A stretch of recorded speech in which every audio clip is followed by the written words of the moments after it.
প্ৰথম আমি এটা সিদ্ধান্ত লৈছো যে আপোনালোকে ভিজুৱেলত দেখিছে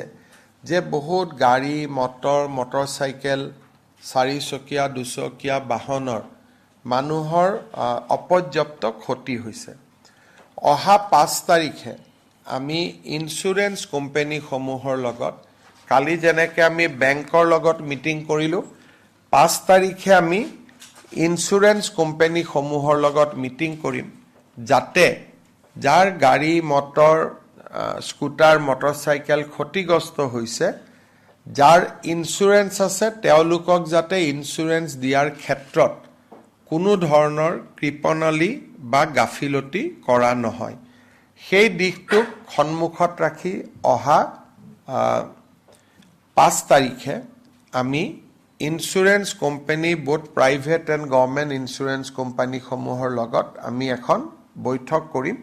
আৰু আমি উপযুক্ত সিদ্ধান্ত গ্ৰহণ কৰিম যাতে গাড়ী মটৰ আৰু বিভিন্ন সামগ্ৰী ইন্স্যুৰেন্স থাকে কাৰোবাৰ গৰু মহু ইন্স্যুৰেন্স আছে মানুহৰ এক্সিডেন্ট ইন্স্যুৰেন্সও আছে গতিকে এক্সিডেন্ট অকল যে গাড়ী মটৰ সীমাবদ্ধ তেনেকুৱা নহয় আৰু বিভিন্ন ইন্স্যুৰেন্স থাকে সেই কাৰণে আমি শিৱসাগৰ চৰাইদেউ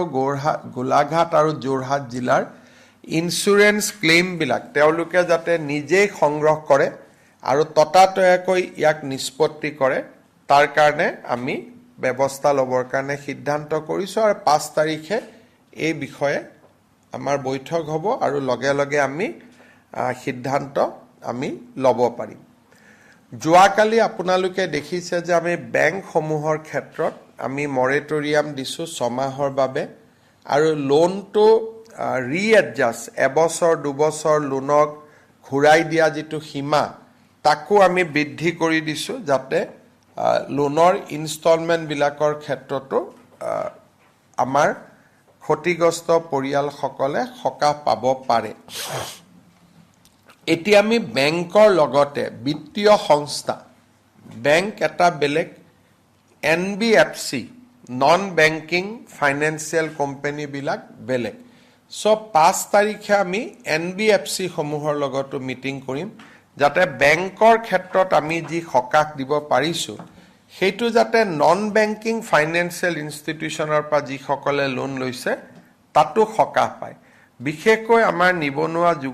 যুৱকসকলে ট্ৰাক বা গাড়ী যিটো ব্যৱসায় কৰে ম্যাক্সিমাম লোন তেওঁলোকে বেংকৰ পৰা নলয় তেওঁলোকে এনবিএফসিৰ পৰা লয় সেই কাৰণে আমি এনবিএফসিৰ লগতো 5 তাৰিখে মিটিং কৰিম যাতে তেখেতসকলক আমি সহায় দিব পাৰো আমি যিটো 15,000 টকাৰ সাহায্য ঘোষণা কৰিছিলো মই ভাবো যে আজি বা কালি আমাৰ এসেসমেন্ট কমপ্লিট হৈ যাব তাৰ গুটেই শিক্ষকসকলে লাগি আছে এসেসমেন্টটো কৰাৰ ক্ষেত্ৰত আৰু আমি ভাবো 2 বা 3 তাৰিখে এই ধন আমি প্ৰেৰণ কৰিব পৰা অৱস্থাত আহিমগৈ